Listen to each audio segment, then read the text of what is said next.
Ça fait des années que je vous écoute en m'endormant, en fait. J'ai envie que ma parole soit assoupissante. Ah non, non, pas du tout. Inspirante, plutôt. Non, mais la parole, je parle pas pour se parler de la mienne, mais la parole peut t'apaiser. Et si vous avez un sommeil intranquille, si vous êtes lourd du poids des jours, parfois une parole alors, peut avoir cet effet qui calme et qui précipite le sommeil. Tout à fait, mais c'est... Je ne serais pas du tout français que vous me disiez je m'endors grâce à vous. Pas du tout, non. Je m'éduque grâce à vous, c'est pas la même chose. Mais c'est pas tant pour apaiser, c'est plus que quand vous parlez, je trouve ça magique. C'est incroyable. C'est tellement magique que j'en bégaye déjà. Et les phrases, surtout, je les connais par cœur. Mais par cœur. C'était quoi sur la haine et le rejet est une des métastases de l'ignorance. C'est des... Je l'avais en épitaphe, cette phrase. Non, c'est magnifique. Bon. Je commence. Donc, moi je suis au téléphone. J'ai pas envie de faire quelque chose où je sors des livres, des papiers. Oui, bonjour, maître Bonan, vous êtes. Non, mais vous faites comme cela vous vient tout. Moi, je veux que ce soit une interview spontanée où on met l'improvisation un peu au cœur de tout. Donc là, ça tourne. Là, ça va tourner. Je vais dire bonjour. Je vais vous présenter, etc. Et ensuite, je vous emmènerai vers une interview agréable. Si je fume, c'est politique. Pas du tout. Non, pas du tout. Maître Marc Bonan, bonjour. Bonjour. Merci infiniment d'avoir accepté cette interview, pardon. Je vais souffler 2 petites minutes. Je suis en train de réaliser en... Respirez profondément. Et je vous assure que ce sera un moment apaisé et calme.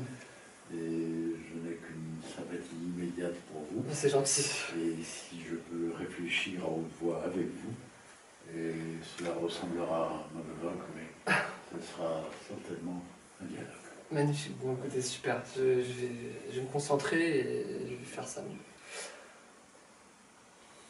Je vous laisse allumer votre cigarette et je reprends. Maître Marc Bonan, bonjour. Bonjour. Merci d'avoir accepté cette interview qui va être un peu particulière. On n'a pas préparé de fiches, on n'a pas préparé de questions. Vous êtes un génie finalement qui a démocratisé l'improvisation, qui l'a vulgarisé, qui l'a rendu accessible. Donc je vous propose une interview où on ne sait pas encore où on va aller. J'ai en tête votre carrière parce que, comme je vous ai dit au téléphone, on s'en est parlé, je connais un peu tout par cœur. C'est des choses, voilà, vous êtes un monstre sacré de la parole. Et avant de commencer les premières questions qui vont me venir, est-ce que vous pouvez vous présenter succinctement, même si tout le monde vous connaît Les gens.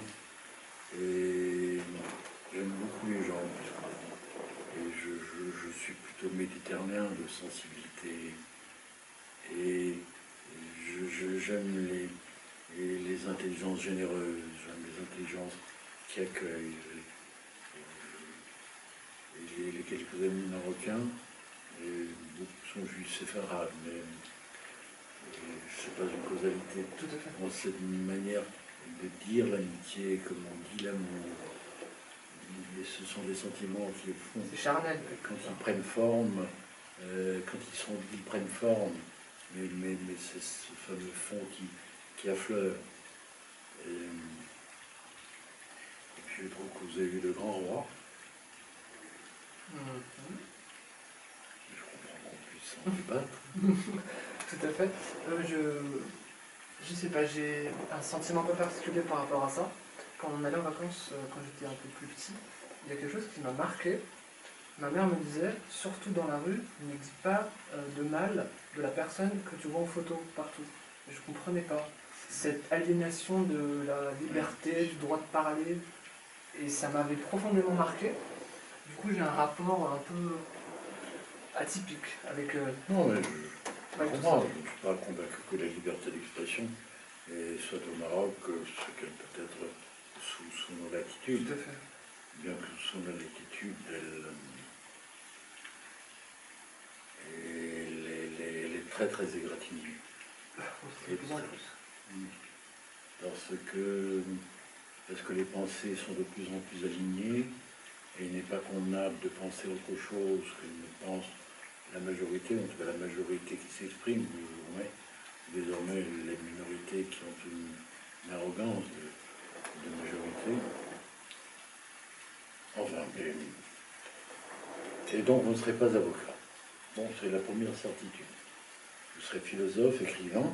Ouais, vous évoquiez le procès Non, Wagner. le premier, c'était l'antisémitisme de Wagner dans les écrits.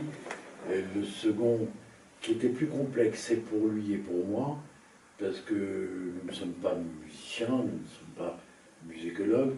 C'était, est-ce que la musique de Wagner est antisémite? Est-ce qu'une musique peut être antisémite?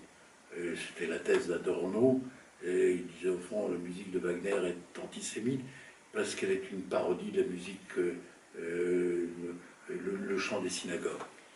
Et cette idée de savoir si une musique, qui bien sûr émeut, touche, mais peut porter une idée abjecte, ici l'antisémitisme, était une idée qui nous paraissait intellectuellement intéressante. Au fond, est-ce que la musique peut argumenter? Et toute l'idée qui souvent m'interroge, c'est est-ce que la musique est le prolongement de la parole? Est-ce que les hommes ont inventé la musique parce que la parole était insuffisante?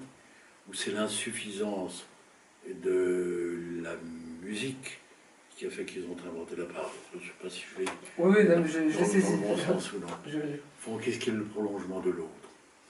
Quelle est l'insuffisance de l'un ou de l'autre qui a rendu impérieux que l'on découvrit l'un ou l'autre? Et puis c'était aussi sur la réception de l'œuvre de Wagner par Baudelaire, et ça c'est Bernard-Henri qui l'avait plaidé, et par Nietzsche, c'est moi qui l'ai plaidé, et puis d'autres choses encore autour de l'antisémitisme. Et puis nous avons plaidé autre chose, l'un contre l'autre, l'un avec l'autre, Médée, et puis Iphigénie en taurine. Non, on s'est beaucoup amusé. C'est une intelligence tellement remarquable. Ce qui est intéressant aussi, c'est que vous avez deux types d'éloquence très différents, je trouve en tout cas. Vous avez une éloquence un peu plus baroque, si on peut la qualifier ainsi, et lui un peu plus académique, je ne sais pas si c'est le bon terme. C'est deux éloquences, et c'est intéressant de voir à quel point ça peut être différent. Oui, mais nous avons aussi débattu sur ce qu'est l'éloquence. On sait quel est l'art ou la technique de persuader ou de convaincre par le discours. Mais une fois que l'on a dit ça, qu'est-ce qui la compose? Quelles en seront les ressources et les ressorts? Mais pour en revenir à Bernard-Henri, c'est une intelligence exceptionnelle. Et puis un autre grand ami, alors Bernard-Henri est plutôt un homme de gauche, et un autre homme de gauche avec qui je m'entends fraternellement, c'est Régis Debray. Rien qu'à l'évocation de son nom, on a senti... Je suis presque ému. Parce que le goût que j'ai de l'intelligence des autres, c'est pas simplement... C'est une reconnaissance, mais c'est d'abord, je la constate, mais c'est aussi une gratitude. Et la reconnaissance est une émotion. Est une émotion.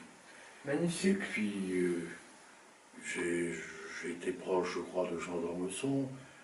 J'étais très proche de Marc Fumaroli, qui sont tous les deux décédés, qui m'attendent sur l'autre rive. Le plus tard possible, espérons. Vous aviez évoqué aussi un livre qui vous tient à cœur, c'est le livre Convaincre, de deux de vos amis, Jean-Denis Bredin et Thierry Lévy, écrit sous la forme du dialogue aporétique platonicien. Pourquoi c'est un ouvrage qui vous tient autant à cœur?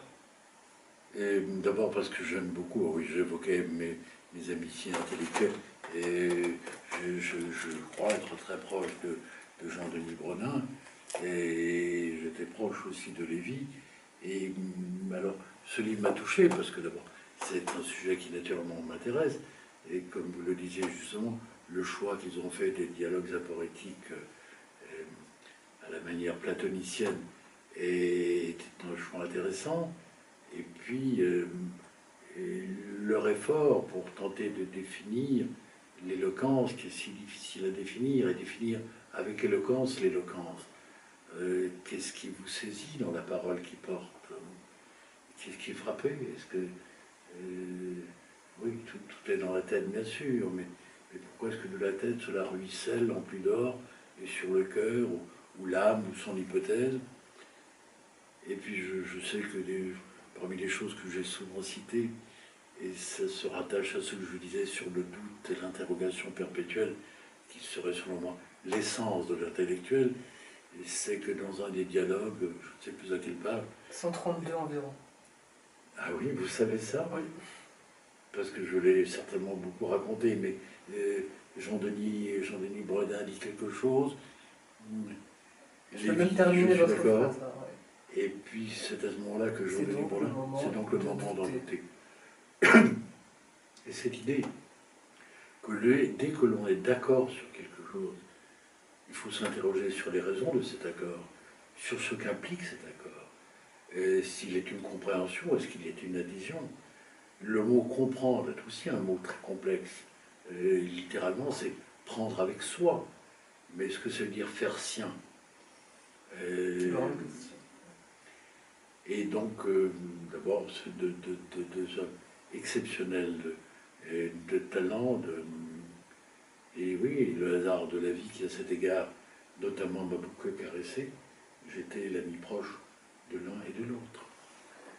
Oui, c'est un livre qui m'a marqué aussi. J'ai dû lire 3-4 fois pour tout saisir, mais c'est un des ouvrages qui m'a... Mais vous savez, jeune homme, le fait que vous sachiez, d'abord que vous ayez lu tant de livres, mais que vous sachiez comme une chose naturelle ce qu'est un dialogue aporétique, je ne suis pas convaincu que si on se promène tout à l'heure dans la rue et que vous interrogiez le passant qui passe, et tout le monde, comme tout à l'heure vous parlez d'aposiopèse, alors peut-être vous avez mémorisé la lettre A du dictionnaire, mais aporétique, aposiopèse, bon, bien sûr, bientôt apophérète ou anacolute. Ou anacolute. Regarde l'histoire déshonorée, parce que vous ne méritez pas de me juger. Au fond, je conteste votre légitimité. Je conteste votre légitimité intellectuelle, par exemple. Et bien supposer qu'un juge doit être cultivé, et vous n'avez même pas lu Diderot. C'est inouï d'arrogance. C'est aussi inouï de courage. Oui. C'est aussi ce par quoi, désormais, la peine qui m'a frappé, qui avait dû la purger, ne sera jamais revue. Est-ce qu'elle sera revue au gré de l'histoire? Un jour, il m'avait voulu, oui, on avait voulu écrire un livre. Moi, je n'ai jamais écrit une ligne, mais j'aurais dicté. Et il voulait que Bredin, qui venait d'écrire un livre sur l'affaire Dreyfus, écrive un livre sur l'affaire Jacou. Et Bredin, avec qui j'ai pris contact, n'y était pas disposé, du point de vue du temps, ce n'était pas le temps juste, etc. Et alors, comme j'étais très proche de Frédéric Dard, vous voyez qui est Frédéric Dard? Pas du tout. Ah, c'est un immense écrivain, mais c'est un écrivain d'argot, d'invention de la langue. De néologisme, de choses comme ça? Oui, oui. Écrivain rabelaisien. Alors, bon, j'avais songé et j'avais proposé à Jacou, est-ce qu'on pourrait écrire, mais alors sur le mode éruptif, pas sur le mode classique, sur le mode éruptif, décoiffant, dirons-nous. Est-ce qu'on pourrait écrire votre histoire, écrite par Frédéric Dard, là on avait organisé une rencontre, mais cela ne pouvait se faire.